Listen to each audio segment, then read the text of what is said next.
deputada Luciana Rafaim, que, como disse no início, foi uma das proponentes, dos deputados proponentes desta nossa audiência. Então, é em nome dela que eu gostaria de agradecer, já na primeira e nesta segunda audiência pública a respeito de incineração.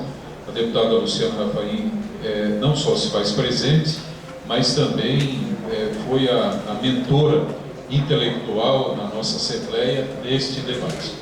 Eu quero passar a palavra para o promotor, Dr. Lafayette, pedindo então que faça a sua exposição em no máximo 30 minutos. Doutor.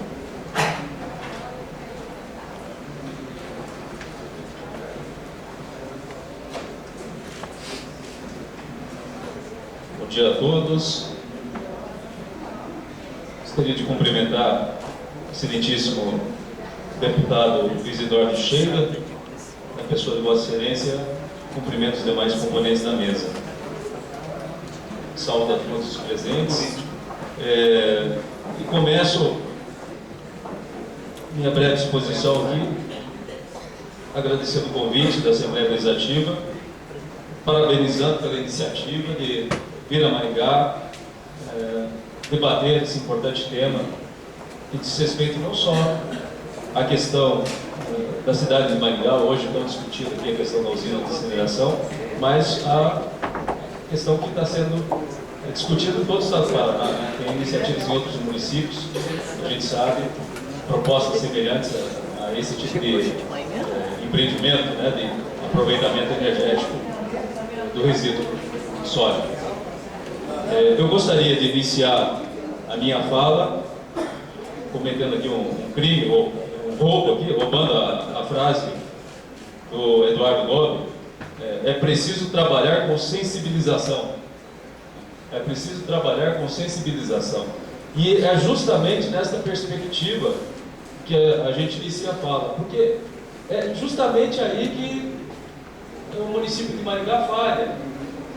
Porque essa iniciativa do município de trabalhar com a proposta de uma usina de incineração, ela vai na contramão de toda a ideia que se tem de uma política de meio ambiente.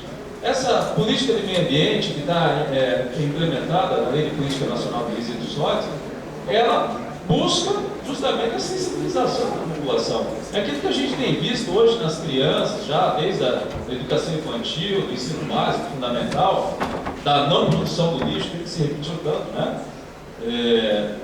Da redução da produção do lixo, da reutilização, da reciclagem, dos 3 R's, isso é a sensibilização da população. E a mentalidade que se cria quando se tem uma proposta dessa natureza, de levar tudo para uma fornalha, é justamente o contrário. É de que se deve produzir, porque quanto mais se produz, mais se queima, quanto mais se queima, mais se gera energia, uma energia da qual a gente não precisa. Se coloca um problema que é absolutamente secundário, a geração de energia, como se fosse o problema principal. O nosso problema é o lixo, não é a energia, né? Então é uma perspectiva totalmente desvirtuada, esta que se coloca na pauta do problema municipal. O nosso problema é o lixo, o nosso problema não é a geração de energia. Claro que se argumenta, vamos aproveitar para criar energia, mas não é isso que está em discussão. A Lei de Política Nacional de Resíduos Sólidos, toda a legislação ambiental, ela trabalha na perspectiva de se criar uma cultura. Isso nem sempre é simples, né, como o Eduardo Gomes colocou. Isso daí já vem da nossa infância, da nossa origem, mas a gente está vendo que a população tem mudado os seus hábitos. Isso não é fácil, mas tem mudado. E a gente joga isso tudo por água abaixo, na medida que a proposta do município é sim de queimar a totalidade do resíduo sólido urbano. Basta analisar a proposta da única empresa que se habilitou, ou havia uma discussão de uma outra empresa que teria uma proposta, mas a proposta do município se pauta nessa empresa Fox, ela coloca na proposta dela: queima da totalidade do resíduo sólido urbano do município. E basta uma análise dos números, dessa empresa que se propõe a, de início, queima de aproximadamente 300 toneladas de resíduo sólido urbano no município de Maringá, até o final da concessão chegar a quase 500, salvo engano, o Jorge ajudou a analisar esses dados, para perceber que é todo o resíduo sólido do município. E até importa-se lixo para atender a demanda da empresa, porque ela não vai ser deficitária. E nós temos estudos no Ministério Público, na Promotoria do Meio Ambiente, e estudos de sobra, e não precisa ser muito entendido na área para perceber que, para que funcione um empreendimento desse, uma usina de incineração, necessita-se de material com poder calorífico. Então, não vem com essa história que não vão queimar plástico, não vão queimar papel. Ela precisa da demanda desse material. Então, essa ideia que não, nós vamos separar, nós vamos reciclar, nós vamos apostar nessa ideia da reciclagem e da coleta seletiva, há algo de errado nesta mensagem que estou passando. Há uma contradição, na verdade. E a gente percebe essa realidade. A gente percebe essa realidade porque, para e passo, ou seja, concomitantemente com a propagação desta proposta da usina de incineração, que qualquer cidadão maringaense percebe.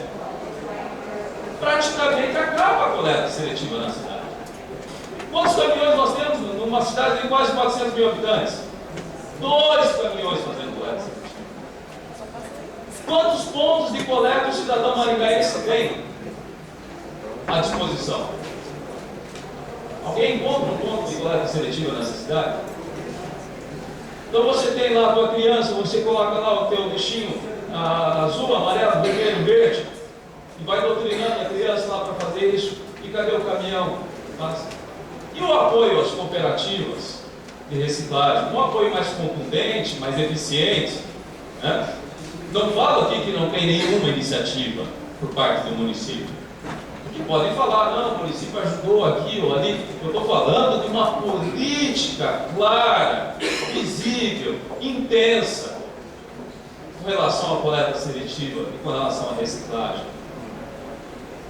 Claro que uma ideia de incineração vai levar ao abandono da outra, e é isso que tem que se perceber. Então a gente começa a nossa fala, deputado, justificando o posicionamento do Ministério Público, que tem sido um posicionamento técnico, rigorosamente técnico nessa área, com respeito aos pensamentos divergentes, né? Um posicionamento isento, imparcial, sereno, respeitoso, mas firme, convicto daquilo que se está dizendo, porque já fez uma leitura muito clara desse tema, né?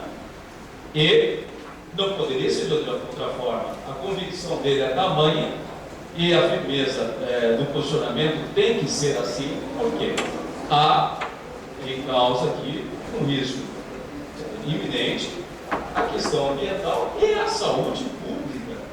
E a população, vários setores da população maringaense já se posicionaram, e o Ministério Público, como aquele órgão encarregado de zelar por esses interesses do meio ambiente e saúde pública, não poderia ficar inerte diante de uma situação dessa, não está disposta a população e muito menos o Ministério Público a pagar esse preço, a correr esse risco.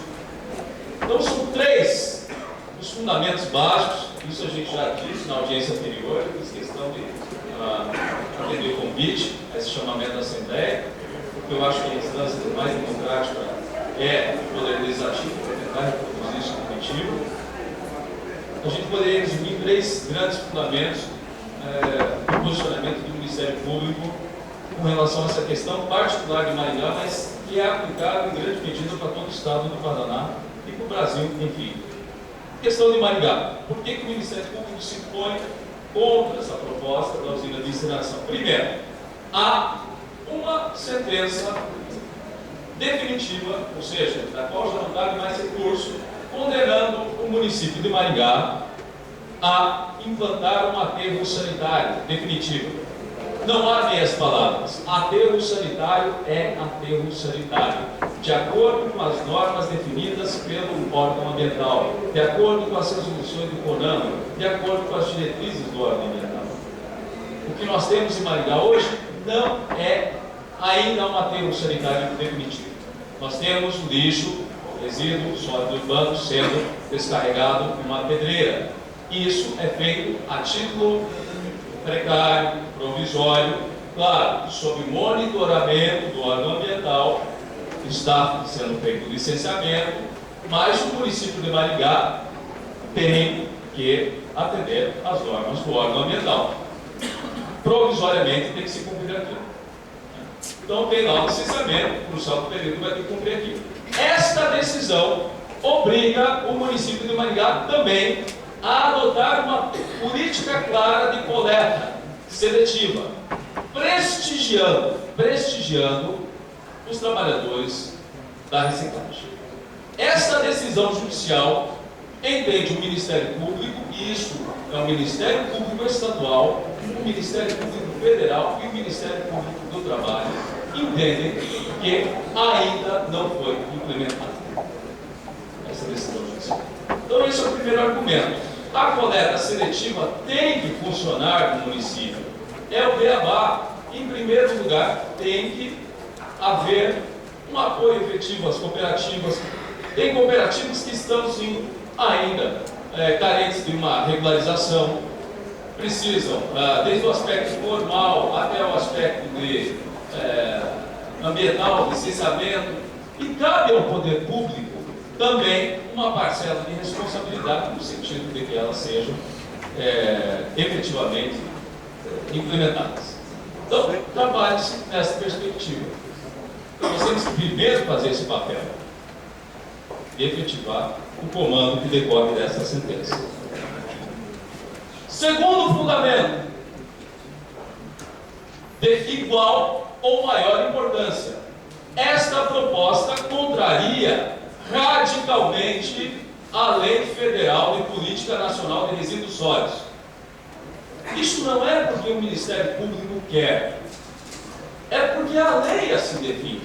A Lei 12.305 de 2010 ela é absolutamente clara.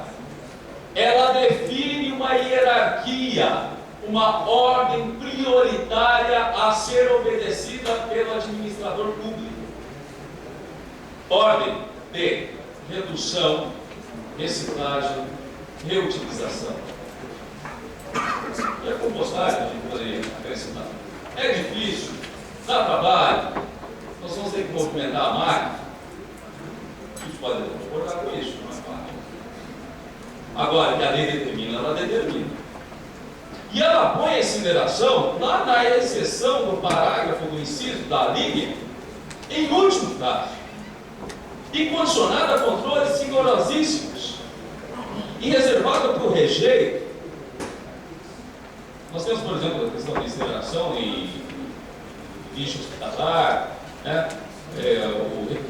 Aquilo que não se aproveita, e é possível o aproveitamento térmico do resíduo, segundo um decreto federal de 2010, ainda assim condicionado, isso está na recomendação que fizemos ao IAP, a estudos prévios do Ministério da Saúde e do Ministério do Meio Ambiente. Porque essa questão, entendemos nós, isso está na recomendação ao IAP também, entendemos nós, não está devidamente normatizada. Então, a lei estabelece como regra, esses três R's, além da compostagem, e como absoluta exceção, a questão da incineração, até porque ela determina um rigor especial, um controle especial, dada a questão do perigo que envolve, notadamente, essa questão de saúde pública e ambiental. Uma interpretação mais sistemática da lei, apesar dela ser expressa, a lei expressa, a lei é clara em relação a isso.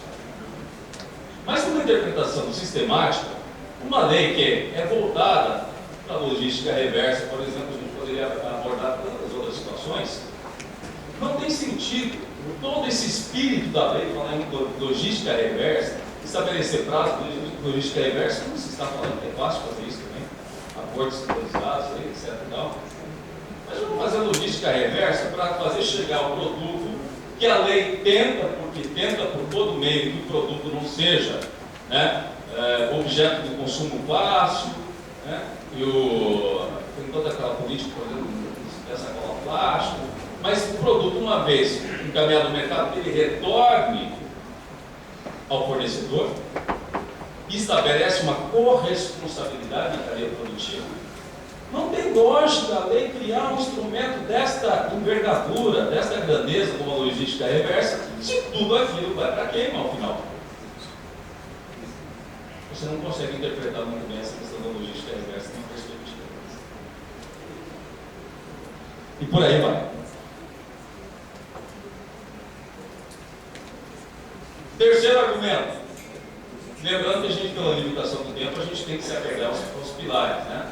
Aquilo que é mais fundamental. A própria recomendação, aliás, a gente acabou se apegando aos trechos fundamentais aí do nosso entendimento. A questão com a preocupação ao meio ambiente e à saúde pública. Lembrando que nós temos procedimentos investigatórios, investigações, tanto no Ministério Público Estadual, que é a Promotoria do Meio Ambiente, no Ministério Público Federal, que é a Procuradoria da República de Maringá, e no Ministério Público do Trabalho, né, a Procuradoria do Trabalho de Maringá. Cada um, claro, com algumas especificações, com interesses das várias áreas, mas com alguns denominadores em comum. Mas aqui, com relação à questão do meio ambiente e da saúde pública, é um ponto que toca mais de perto a Promotoria do Meio Ambiente. Na questão ambiental, há um princípio da prevenção, princípio da prevenção, princípio da precaução. Princípio da prevenção e princípio da precaução. Balizador, que serviu de referência para a atuação preventiva do Ministério Público e tem servido, inclusive, para a expedição dessa recomendação ao órgão ambiental. Vejam só, estudos comprovam, isso não há dúvida nenhuma, que você automaticamente, ao pegar todo o resíduo sólido urbano e encaminhar aquilo para a incineração, você tem ali a combustão de um material altamente heterogêneo. Você vai ter ali desde plástico, pilha, bateria, papel, solvente, tinta, cosmético. Quem que vai controlar isso? Você cria uma combustão que pode surgir dali, né, vários produtos tóxicos, né, dioxinas, furanos, etc. e tal. E dessa combustão vão resultar o quê? Gases tóxicos, né? A gente pode destacar o quê? A fumaça e as cinzas, porque é a lei da física, isso daí vai ter que ter uma transformação. Naquela história que vai se incinerar, né? Alguma coisa vai gerar combustão, mas vai ter o resíduo. E para esse resíduo há a nossa preocupação. Como vai se fazer o monitoramento do resíduo daí resultante? As cinzas, por exemplo, para onde que vão? Os aterros? E a fumaça? Quem vai monitorar? Quem vai fazer o monitoramento disso? Quem vai fazer o monitoramento? Daí nós perguntamos ao órgão ambiental, isso já foi perguntado por 2 vezes ao IAP, a presidente de uma comissão e a um funcionário do órgão ambiental. E as 2 vezes a resposta não foi clara para a gente. Como que vai ser feito o monitoramento disso daí? Nós vamos pedir o estudo de impacto ambiental para o município, o relatório de impacto ambiental para o município, inclusive sobre a estrutura do órgão ambiental do Instituto Ambiental do Paraná. Se ele tem estrutura à altura para responder essas questões. Eu digo mais, com base inclusive no princípio da prevenção e da precaução. Não se põe em causa aqui, não se discute, eu já falei isso com o pessoal do IAP, no ensejo da última audiência. A capacidade técnica dos integrantes do IAP, não é isso. Individualmente, quem somos nós para discutir isso aqui agora. Eu digo com relação à experiência vivenciada por nós numa promotoria do meio ambiente, onde o órgão ambiental não consegue cumprir ofícios básicos para vistoriar um córrego. Um órgão que tem deficiências estruturais visíveis, deficiências de estrutura e de quadro de pessoal. Não consegue fazer visitas de rotina. É este órgão que vai vistoriar, vai monitorar, vai garantir à sociedade maringaense que esse empreendimento, que por muito menos, foi visto com restrições na Califórnia, é esse órgão ambiental que vai garantir à sociedade maringaense que dioxinas e furanos não vão causar câncer, como causaram nas populações do entorno, mundo afora. E só para finalizar, porque o meu tempo é curto, nós temos estudos, e não são estudos antigos, não. Basta, eu teria vários aqui. Revista de Direito Ambiental de 2011. Revista mais autorizada na área de direito ambiental. Estudo subscrito não é por promotor da área jurídica, sim, mas a gente tem que se louvar. Estudo subscrito por Carlos Lopes dos Santos, posso disponibilizar isso para a Assembleia depois, doutor em saúde pública pela USP, Eliane Marta Quinones, doutora e mestre em engenharia agrícola pela Unicamp, João Roberto Pena de Freitas Guimarães, professor do curso de pós-graduação de área do meio ambiente da Universidade de Santa Cecília, Áureo Emanuel Pasquaredo Figueiredo, professor titular de estradas da Faculdade de Engenharia Civil de Santa Cecília, Aristides Faria Lopes dos Santos, professor do curso de graduação de hotelaria do SINAC Santos, e Lidiane Oliveira dos Santos, pós-graduada em controle de gestão ambiental da Universidade de Santa Cecília. Incineradores de resíduos sólidos, processo de coincineração e implicações para a saúde humana, princípio da precaução. É um estudo feito de forma multidisciplinar por doutores em saúde pública, engenharia agrícola, engenharia civil, então doutores da área. Só para finalizar, porque o termo é técnico, a gente não está discutindo questões sem embasamento. Um estudo, um artigo de 2011 publicado na Revista de Direito Ambiental. Diz aqui, só alguns trechos, claro, não tenho nem condição de reproduzir tudo, mas diz aqui, trata-se, e citando outros autores, mundo afora, trata-se, só mais 2 minutinhos eu concluo, trata-se do processo de combustão, falando da incineração, mais difícil de estabilizar que se tem conhecimento, por apresentar mudanças contínuas nos parâmetros envolvidos. Todo o processo de combustão gera resíduos tóxicos, a começar pelo fato de que a combustão nunca é completa, apenas parcial. Essa história que vai dar fim no resíduo não existe, igual isso, né? Por tal motivo é que são geradas cinzas quando há queima de resíduos. Tal material particular possui uma porção inorgânica em sua composição, caracterizada por sílica, alumínio e cálcio, bem como metais pesados nos casos dos incineradores, substâncias cancerígenas. Aí cita o estudo de Nice em 2002. Além destas características, o tamanho das cinzas volantes é da ordem de 2,5 micra, não filtrado pelos equipamentos de controle da poluição, o que oferece um risco adicional à saúde pública, por apresentar um particulado inalável e respirável, ou seja, que consegue não apenas entrar nos pulmões, mas seguir para a corrente sanguínea. Junto a materiais particulados ficam absorvidas moléculas de inúmeros agentes químicos tóxicos, como hidrocarbonetos, policíclicos aromáticos, as dioxinas e furanos. Você consegue locomover a grandes distâncias pelas ações dos ventos.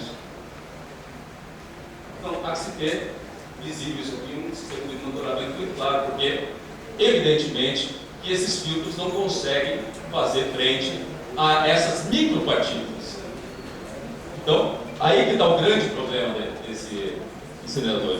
Diversos estudos efetuados fora do Brasil, continua o estudo, indicam um crescimento de casos de diversos tipos de câncer e outros sérios problemas de saúde relacionados à gravidez, como baixo peso ao nascer, e anomalias congênitas em populações que residiam próximos a incineradores para lixo municipal, justamente pela dispersão desses agentes químicos tóxicos para as áreas onde se encontravam os moradores, ao redor das plantas de incineração. Aí eu tenho um exemplo mundo afora. De repente, por debate, eu posso citar qualquer um desses lugares. O que interessa, senhoras e senhores, é a mensagem. A mensagem é clara. O artigo é de 2011, os estudos são de 2002, 2004, 2006. Então, é que perigoso é. Se não fosse perigoso, a gente não estaria preocupado com o debate. Como vai ser monitorado? E tanta coisa ainda a ser feita, e a legislação será absolutamente clara. É um risco que a sociedade maringaense e paranaense está disposta a pagar, e o órgão ambiental pode assumir esse risco, tem condições para bancar, assegurar que a população maringaense não sofre esse risco em matéria ambiental. Portanto, fica deixada aqui a mensagem, né? E aqui a recomendação nossa, finalizando, deputado chefe, ao IAP, isso que foi colocado na página do Ministério Público, é que o órgão ambiental não licencie esta usina de incineração aqui em Maringá. É recomendação do Ministério Público Estadual, do Ministério Público Federal e do Ministério Público do Trabalho. E eu tenho a convicção de que a Assembleia Legislativa do Paraná, através da autorizada plena de Vossa Excelência, da deputada Luciana Rafaim, haverá de promulgar uma legislação emblemática, que servirá de referência para todo o país, dizendo um não à incineração em todo o estado do Paraná. Servirá de referência.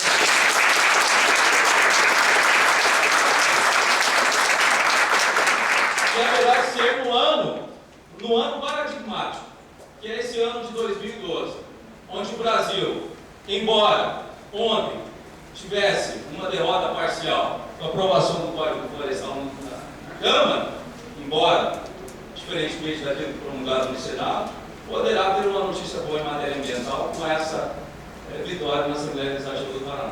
Agradeço a oportunidade.